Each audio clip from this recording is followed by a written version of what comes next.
फिर से आप सभी दर्शकों का स्वागत है। ब्रेक से पहले हमने आपको बताया था कि किस तरह के एक आलीशान होटल रूहानी ताकतों का शिकार होकर तबाह हो गया था। मुंबई से करीब 150 किलोमीटर दूर पुणे में बसा ये होटल कई खौफनाक कहानियों का गवाह रहा है।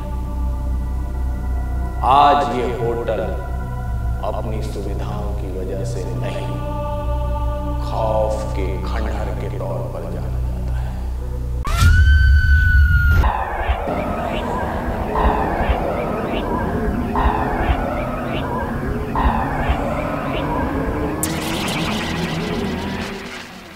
मुंबई से सटा पुणे शहर।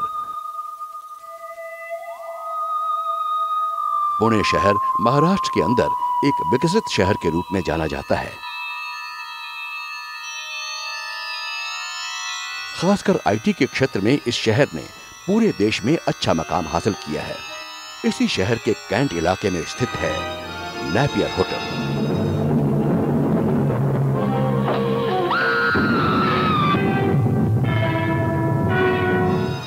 जी हां, अब इस खंडहर को होटल तो कहा नहीं जा सकता, लेकिन एक वक्त इस होटल की अपनी एक अलग शान हुआ करती थी।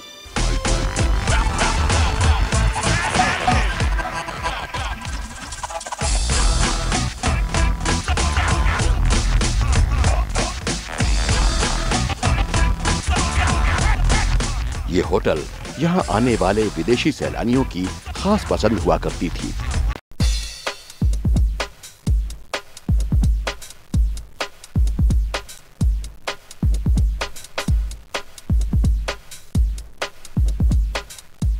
मुंबई के कई जाने माने फिल्मी सितारे सुकून की तलाश करने के लिए इस होटल का रुख किया करते थे। एक औरत थी जिन्होंने इस जगह से सुसाइड किया था, एंड वो औरत का जो स्पिरिट है वो इधर घूमता है। कभी कभी न्यू ईयर के दिनों पे लोगों ने देखा है कुछ, हमने ऐसा कुछ तो नहीं देखा है, पर इट इज़ ऑलवेज बिन, सब जन बोलते हैं कि ये इधर ऐसा है, तो हम लोग भी मानने लगे हैं।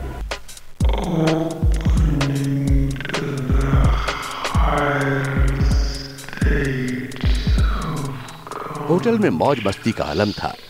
हर रात यहाँ रंगीन महफिलें जमा करती थीं।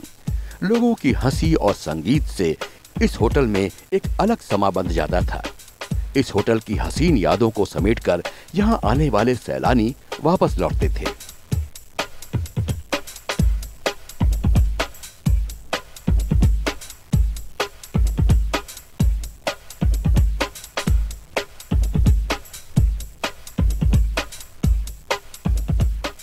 और उन्हें जब भी दोबारा मौका मिलता, वे इस होटल में आना कभी नहीं भूलते थे।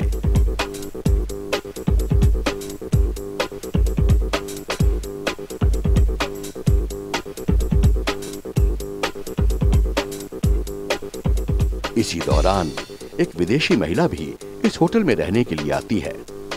आमतौर पर यहाँ पर लोगों को काफी खुशी मिलती थी।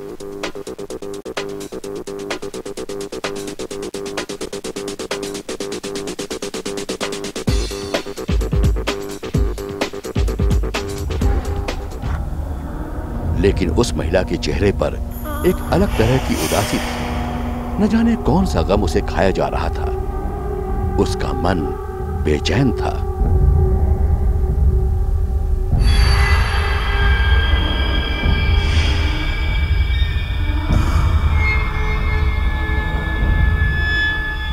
उस विदेशी महिला को देखकर ऐसा लगता था कि जैसे किसी ने उसे इतने गम दिए हैं कि उसकी जिंदगी बिखर कर रह गई है। तनाव के दौर से गुजर रही वो विदेशी महिला कभी फूट फूट कर रोने लगती है, तो कभी चुप होती है, और आखिर में वो ऐसा कदम उठाती है कि होटल वालों के होश उड़ जाते हैं।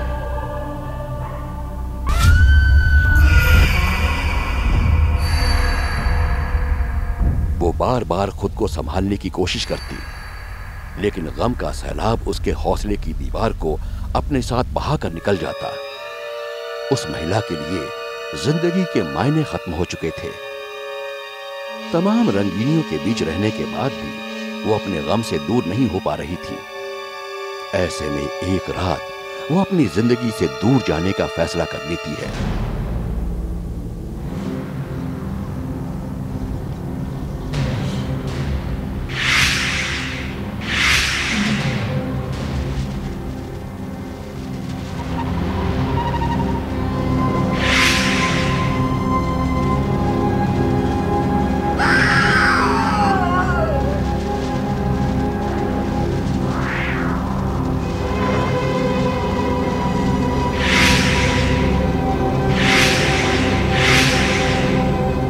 होटल में हुए इस वाकये से चारों तरफ अफरा तफरी मच जाती है।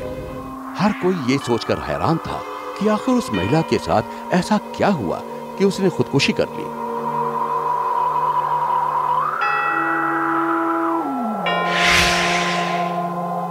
ये वाकया तो गुजर गया, लेकिन इस घटना के बाद से इस होटल में कई हैरत अंगेज घटनाएं होने लगी। शुरू में लोगों को लगा कि ये वहम है, लेकिन जब कुछ लोगों ने अपने साथ हुई घटनाओं के बारे में बताया तो लोग सोच में पड़ गए। कहते हैं कि ये होटल उसी विदेशी महिला की आत्मा के कोप का शिकार हो गया।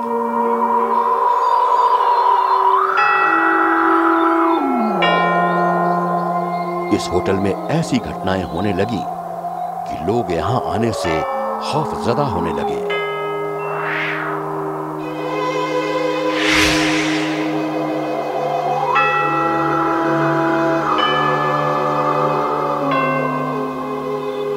जो होटल कभी आने वाले सैलानियों से भरा रहता था, वो अब मेहमानों के लिए तरसने लगा। इस होटल को चलाने की हर मुमकिन कोशिश की गई, लेकिन हर बार उन्हें हार का सामना करना पड़ा और आखिरकार साल 1971 में इस होटल को बंद करने का बड़ा ही दुखद फैसला करना पड़ा। धीरे धीरे यहां रात के बासिंदों ने अपना डेरा जमा लिया। शायद उन्हें इस होटल के बंद होने का ही इंतजार था।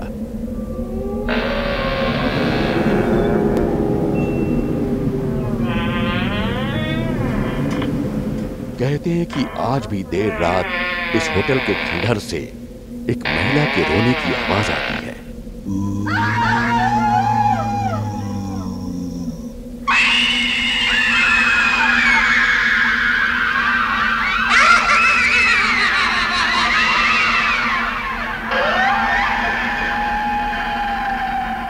इस आवाज में एक अलग सा दर्द होता है और इसी कारण इस होटल के आसपास रहने वाले लोग ये कहने को मजबूर हो जाते हैं कि यहाँ कोई तो है।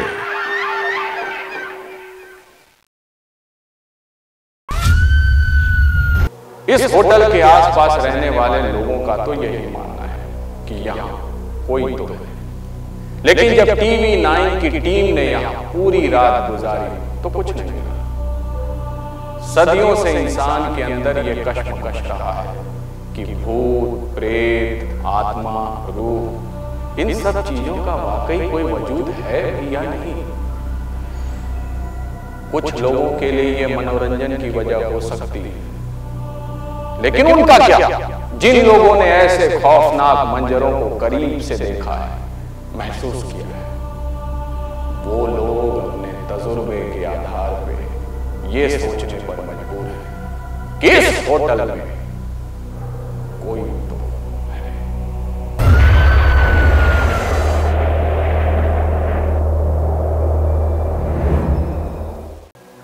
कोई तो है प्रोग्राम में आज का सफर यहीं खत्म होता है। अगले हफ्ते हम एक बार फिर हाजिर होंगे लेकर एक नई कहानी, जिसे देखकर आप कहने पर मजबूर हो जाएंगे, कोई तो है। फिलहाल मैं शमित सिन्हा अपने अगले सफर की तरफ निकलता हूं। आप अपना